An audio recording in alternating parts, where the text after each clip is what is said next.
The West Virginia Mountaineers spoil Utah senior night and kick Eilert to the curb.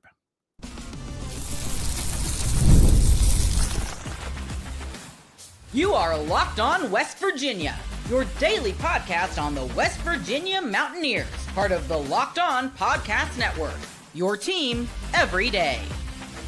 What is up, guys? Welcome back in. My name is Mountaineer Paul. I am your host, and this is Locked On West Virginia, late night edition, after dark. What a game, man. West Virginia knocks off Utah in a game that seesaw back and forth on the road in the Big 12 against a team that's pushing to get into the tournament just like we are. And Javon Small did it again. He did it again. He did that. Eduardo Andre did it again. He did that. What a game. Darren DeVries outcoaches Eilert. 4 guys in double figures for the Mountaineers. What you got to have to win if you're West Virginia is 4 guys in double figures. Gabe Madsen had himself a game for the Utah Utes. Asar came in late and was a thorn on our side. The Mike Sharjamitz, or however you say his name, he got hot for a minute. But other than that, West Virginia really played good ball, especially on defense. KJ Tenner really redeemed himself. In the first half, I thought he had a bad couple-minute stretch. And then he came in the second half and had some really good defensive possessions against Madsen, and really hit a really tough off-balance shot. I was proud of him. What about Eduardo Andre, man, tonight? Guys, I am not trying to embellish about this at all. And I'm not. I'm not proud of my past. I'm not proud of it at all. But when I was in prison, I'll tell you guys a quick story about myself. I always like to preface this with, for those of you that don't know, I'm in recovery for 5 years, and I went to prison at one point in time for my actions because I was a bad person in my 20s. And one of those times in prison, I got hit with 2 locks and a sock, which broke my eye socket, my nose, my cheekbone, and my jaw. It was over gambling, which is something they tell you. It's like, prison 101. If you're going to prison and I'm in jail and you're going, and I'm saying the number one thing you don't want to do, whoever you are, is don't gamble. That's the first thing you don't do. Well, that's what I did. So long story short, I got hit with 2 locks and a sock in the face. My nose, as you can see, is very crooked. I have a big scar under my eye that doesn't really come up on camera very well. And I'm telling you, I know what it feels like.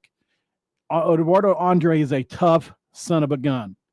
There's not many people that could have came back and played after having your nose crushed like that tonight. It's broken. I'd be shocked if it wasn't. That was a hard shot to the nose. It doesn't take a lot of pressure to break your nose anyway. It really doesn't. But he got an elbow from a guy that's really big and strong right in the nose. And you heard the screams. I was telling people in my Discord chat.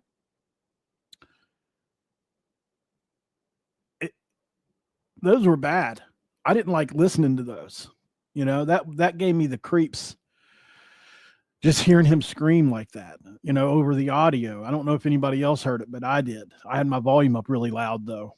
And he got up off the deck in an important game and showed some severe toughness. And so he's the MVP tonight. Javon Small, obviously, is the MVP every night.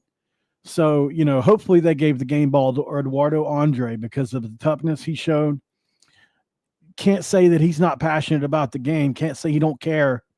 All the things that we feel like maybe have gone away, this iteration of college sports, it still matters, man. And I was glad to see Andre able to come back, number one. Number two, he wasn't hurt. And number 3, he actually helped the team, after the fact.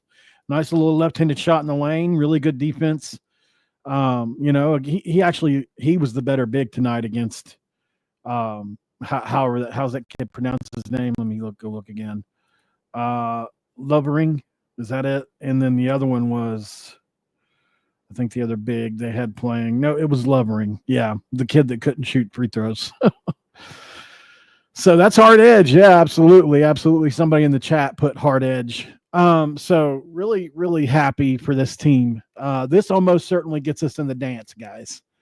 Most pundits say 18 wins was going to be enough for us.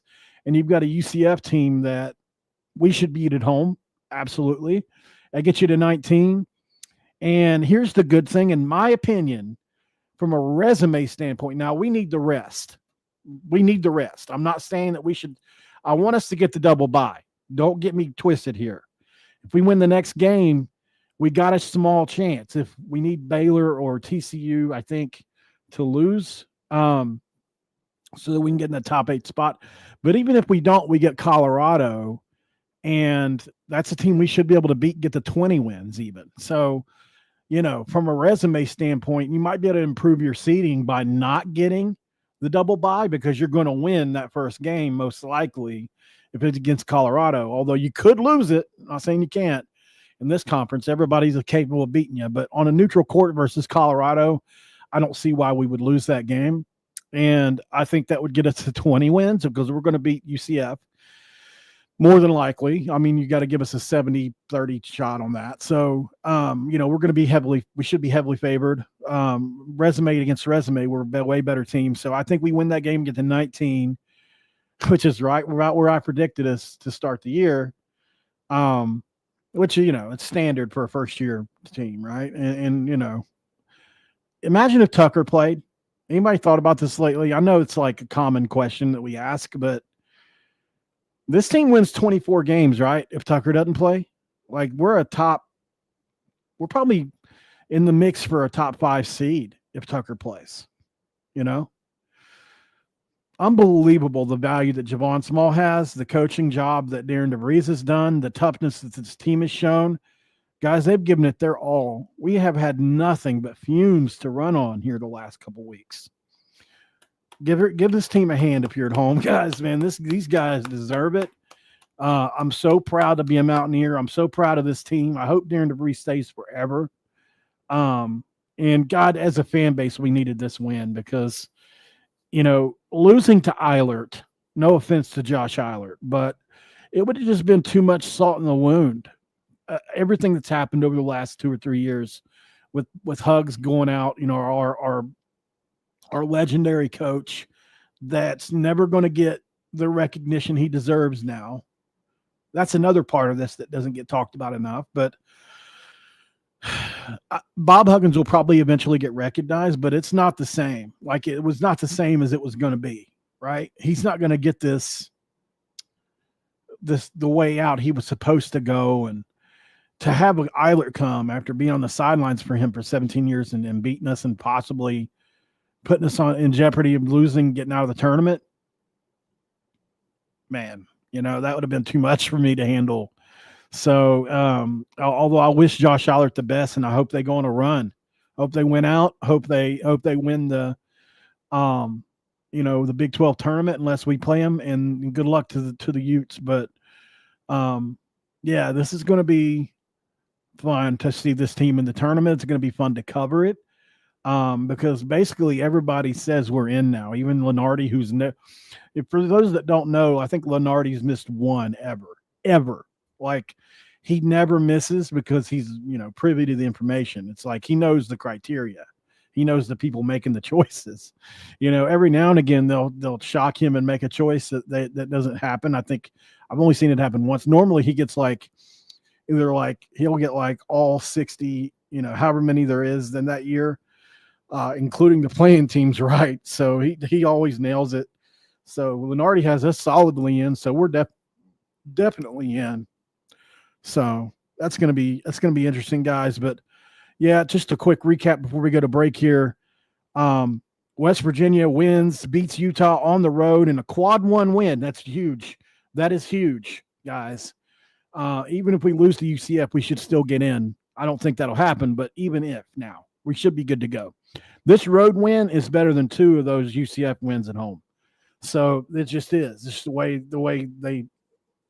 It's the way things are in college basketball. So Javon Small gets his typical 18, 7, and 4. What a game from him. Amani Hansberry, 12.6 rebounds. We'll take that from him, if nothing else. I felt like, Toby O'Connie had a rough first half, and his second half was better too. He finished the game with 6 points, 2 assists, and 5 rebounds, and some pretty good defensive plays down the stretch. Jonathan Powell hit a couple big shots. And you know what's crazy is he can drive the ball. Did you guys see it? He can actually do it. It's not like he's incapable of doing it. We have to coach him. Well, I say we. They have to coach him into that somehow. He's not one of those guys that can't drive the ball in. I don't know why he doesn't, but it's just he's never had to. I think that's basically what it comes down to. And you got Yesufu with 12 points. And then Eduardo Andre, only in 17 minutes, 4, 2, and 3, but with so much toughness. And KJ Tenner had the off-balance shot, and he missed one of the free throws. He made the other and got 3 points. So you got 1, 2, 3, 4, 5, 6, 7 guys, 8 guys contribute tonight on a game you had to have, and an important win for the Mountaineers, guys. Up next on Locked On West Virginia, Rodney Gallagher's dad is really unhappy with me, and he called me out. We're going to talk about it next. And this episode of Locked On West Virginia is going to be brought to you by none other than Supply House. Get the supplies you need from the site made for skilled trades Supply House. Whether you're in plumbing, HVAC, or electrical work, Supply House is the reliable way to order products online. That's right. Their easy-to-use website is packed with helpful resources and the latest product info. Sorry, I got sidetracked. To help you get the job done right. Plus, with a complete inventory of over 200,000 parts from 400 top brands, you'll find exactly what you need delivered fast from coast to coast. Need help with an order? Supply House offers expert support and industry-leading service, so you always have to talk to a real person. For trade pros looking for an extra edge, their free Trade Master program offers exclusive parts and perks like a dedicated phone line, free shipping, and discounts on every order. Thousands of skilled professionals are already taking advantage. You should too, and it's your turn.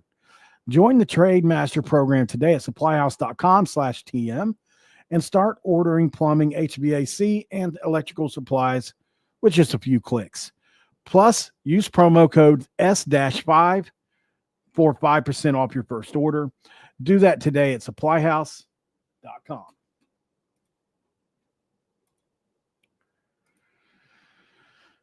Oh, it's segment 2. We're going to crack a do. So if you got something in hand, drink up with me. Let's celebrate. So big win tonight for the Mountaineers.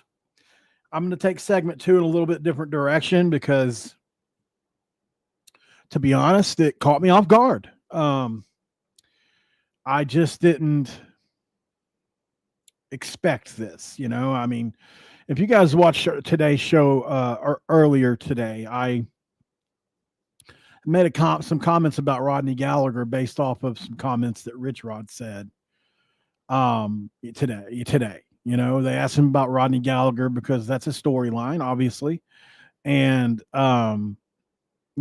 whether or not he is going to win that slot job. And Rich Rod said he's got some competition. He kind of danced around the question a little bit. And so I kind of took it and ran from there because based on the first 2 years, I felt like Rodney underperformed a bit. Sure, we didn't have the greatest passing attack, and we didn't. We absolutely didn't. I'm not sitting here saying that it's all his fault or that he's a horrible player, but he also hasn't lived up to the hype either, whether that's a new position for him or not. So that's my opinion. And his dad said, "Your disrespect and lack of knowledge about my son and what's going on is insane. A second-year guy that's never played the position and played with the running back at quarterback turned wide receiver. He played a running back at quarterback turned wide receiver. was totally misused by Neil Brown. You will eat crow. This isn't the MAC or G5. I know everything that's going on. You're just hoping your opinion pans out for clicks. Keep that same energy during the season. So it's not like I put Rodney Gallagher on the thumbnail and said he sucks. Like, I wasn't trying to get any clicks here, obviously. I don't know how many he's worth, as a subject, to be honest.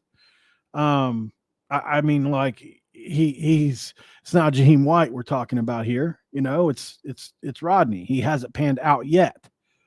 I'm not saying he couldn't, and I never said he wouldn't. I just said that I felt like Man Singleton is probably going to win that job. That's my opinion. I don't think that what I said was out of the, it wasn't disrespectful. I just want to defend myself here a little bit because I don't like to make any players' parents upset. I don't like to make players upset. And so I wanted to address this so that if he watches, maybe he'll never watch again. But I think everybody's entitled to an opinion, and that's what I'm paid to do. It's also what I do because I love it. I was born and raised in the state of West Virginia and lived there my whole life. So I certainly, have earned an opinion, and I've spent literal years now, not one, not two, not three, just more than that, years building this channel and being here every single day for this team, for this university, for the players. And so I've earned an opinion on it. And I feel like while I don't feel like I have to defend my opinion, I do want to defend the fact that I'm not talking crap about Rodney, really. I'm not. I'm just saying that I personally feel like Man Singleton's a really good player and that he is going to win that job. I feel like it may not be in the first couple of games, but I do think eventually he's going to prove to be one of the best guys in the room. And that doesn't mean Rodney won't play at another spot, or that doesn't mean he won't play on the outside. Like, I never meant that he's going to be benched forever. Like, I don't get why the vitriol. I guess as a parent, maybe it's really hard to see these opinions about your kid from somebody that isn't, there watching. But while you may have the inside info from your son and all that, I am not in the dark on what's going on myself. So I wish Rodney the best. I won't root against him, even because of this. I would never. I mean, that's really petty. But I just wanted to get on here and state my opinion once more and kind of double down a little bit on what my opinion is, because it's not that I feel like Rodney's a bad player, really. It's as much as I feel like Man Singleton is a really good player. And I've been saying that. And part of what I do here is I have to make these predictions that either pan out or they don't. And if they do, I get to say, hey, I said that, right? Or if I was wrong, like on Garrett Green in 2022, I'll come back on here and say, hey, I was wrong about that. It's not hard for me to do. I don't care to do it. I don't care to be wrong. I like to be right, but who doesn't? So that's really it. I just wanted to get on here, after the game, and because I saw that during the game, and it's kind of been weighing on me. I wanted to get on here and address it in segment 2 when we crack a do, and talk about it because, Rodney's underperformed. I think that's fair to say. I thought he would have been a little more dynamic in the role, whether that was, misused or not. I expected more. So maybe he'll prove me wrong. It would be best for, and you know what's crazy, guys? How many times have I said here or lately that Rodney Gallagher being good is what's best for the university because he loves the university, right? Or at least that's what I think anyway. At least that's what we've been told. He loves West Virginia. He grew up wanting to go here.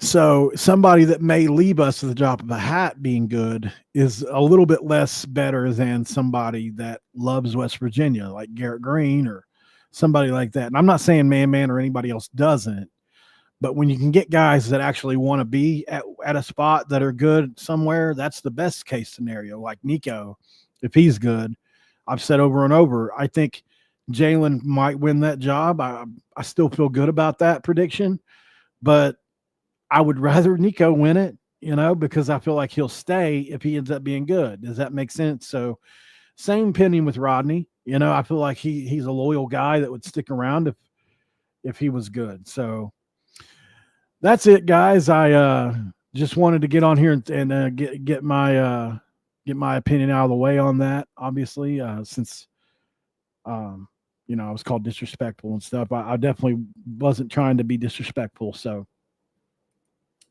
let's go to a quick break. We'll come back on the other end. We'll put a bow on this, talk about the future. We'll be right back, guys.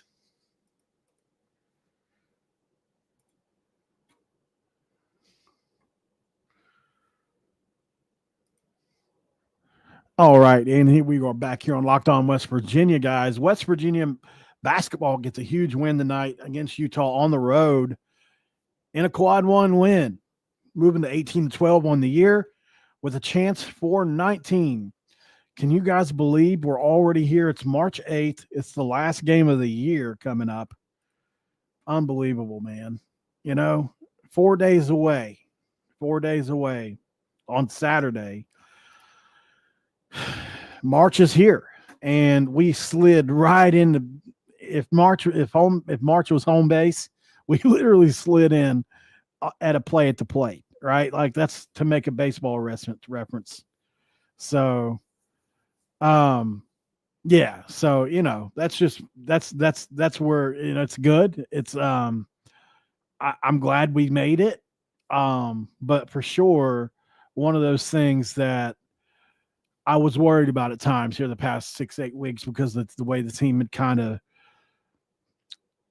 fallen from where we were the first 17 games. So we had that going on, and then we had the Rodney situation to talk about. And like I say, I hope he wins the job. I think that'd be best for business. I think it'd be best for the university as well. So I'm not rooting against him, but it's hard to get on here and give your opinion sometimes without offending someone. It just is. You're going to. It's not the first time it's happened, unfortunately. I had who was it that you reached out to me there before? Nick Malone's mom has reached out to me before. A couple others. I don't want to mention him. A couple others. So it does happen, and parents get fired up over this stuff. So thank you guys for joining. Not a whole lot else to talk about. I think we'll try to get a UCF guy on here. My dude Mike from Locked On Knights will probably come on. He's a great dude trying to build that brand up over there on Locked On UCF. I think it's Locked On UCF. And he's a great dude. We'll see what we can work out between now and Saturday. Obviously, we've got football going on, but there's not a lot going on news-wise. Something I'm going to be focusing in on here in the next couple of days.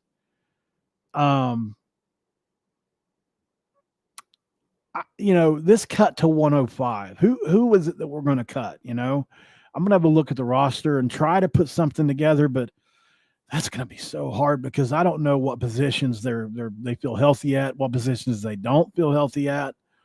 But I want to give the roster a quick glance over and just try to make some hard decisions about it, because I do think there are some guys on the roster right now that are probably not going to be here in a couple of weeks, and it's sad.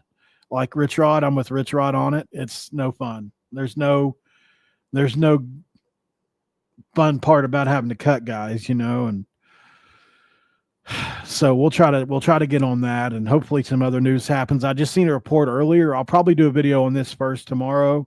Pitt and Louisville may try to get into the Big 12. It's somebody from Yahoo reported it. I don't think it's something that's actively happening. This is something that's projected out. So we'll check that out too. All right, guys, I don't got much else. Thanks for making Locked On West Virginia your first listen. If you could do me a favor, make Locked On College Basketball your second listen of the day. Isaac Shade and Andy Patton, don't want you to wait for March. They want you to be the most informed college basketball fan now. And now is the best time to subscribe to them, guys. Find Locked On College Basketball on YouTube or wherever you listen to podcasts. And I'll see you guys on the next one. I'll see you tomorrow. West Virginia with the huge win. Let's get another one against GCF. And let's get these boys solidly into the tournament. Hope Eduardo Andre is okay, man. What a beast. He deserves our game ball, doesn't he? I'll see y'all tomorrow. Good night.